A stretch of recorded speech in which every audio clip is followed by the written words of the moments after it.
No one should put this many hours into work. This is not good. And people should not work this hard. They should not do this. It's very painful. Painful in what sense? It hurts my brain and my heart. So this is not recommended for anyone. I just did it because if I didn't do it, then good chance Tesla would die. When my brother and I were starting our first company, instead of getting an apartment, we just rented a small office and we slept on the couch. And we showered at the YMCA, and we're so hot up we had just one computer, so the website was up during the day, and I was coding at night, 7 days a week, all the time. And I sort of briefly had a girlfriend in that period, and in order to be with me, she had to sleep in the office. So work hard, like every waking hour. That's the thing I would say particularly if you're starting a company.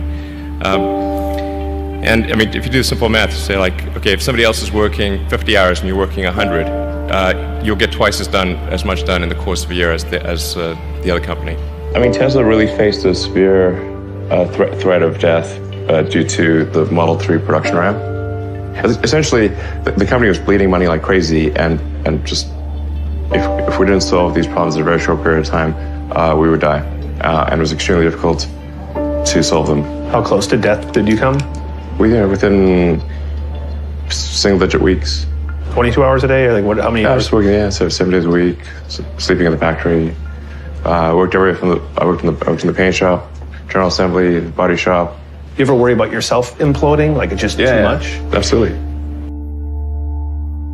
If you're creating a company or if you're joining a company, the most important thing is to attract great people. So either join a group that's amazing, that you really respect, or if you're building a company, you've got to gather great people. I mean, all a company is a group of people that have gathered together to create a product or service.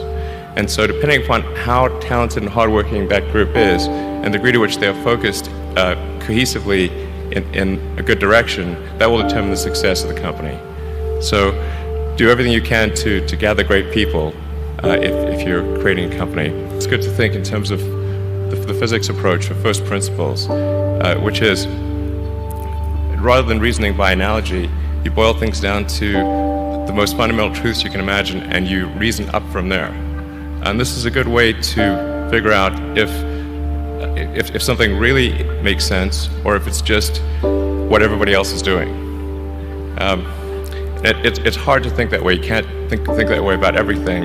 It takes a lot of effort. But if you're trying to do something new, it's the best way to think.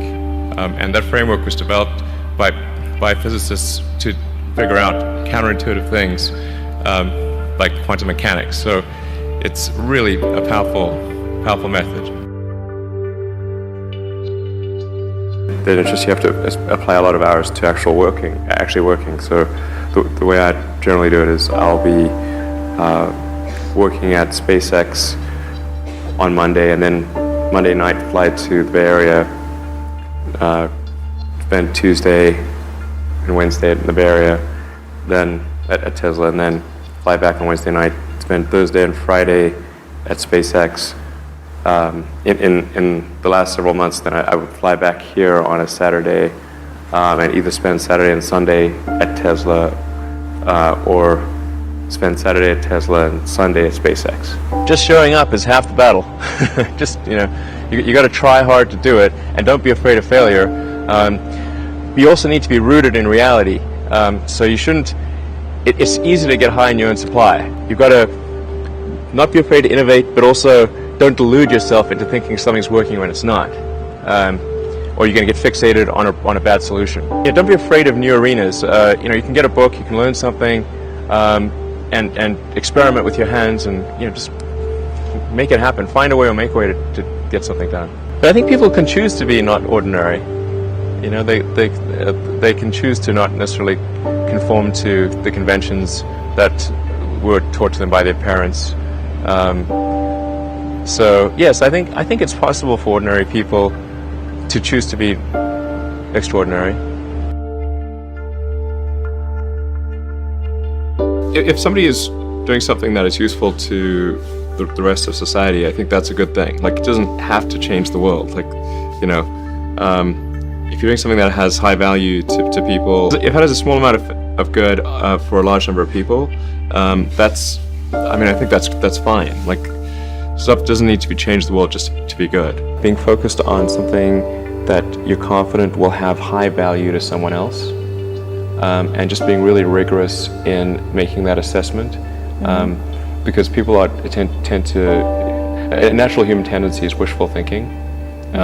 So a challenge for entrepreneurs is to say, well, what's the difference between really believing in your ideals and sticking to them versus pursuing some unrealistic dream that doesn't actually have merit? And that is a really difficult thing to tell. Can you tell the difference between those two things? Right. You know? So you need to be sort of very rigorous in your self-analysis. I think certainly extremely tenacious, and then just work like hell. I mean, you just have to put in, 80 to 100 hour weeks every week. But all those things improve the odds of success. Okay.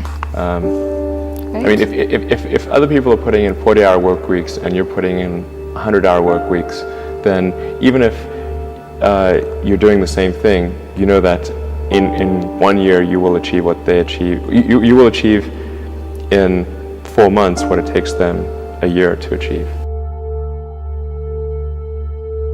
You construct this like there's this great holy grail potential in the future. You have to stay grounded in the short term. So because if you don't do things that pay the bills, you're not going to achieve the ultimate long-term objective. But it's nice to have that sort of holy grail long-term potential out there as an inspiration for coming to work. It's really a mindset. You have to decide, we're going to try to do things differently. Well, provided that they're better. You shouldn't do things differently just because they're different. They need to be different and better. But I think you just have to sort of decide. Let's think beyond the normal stuff and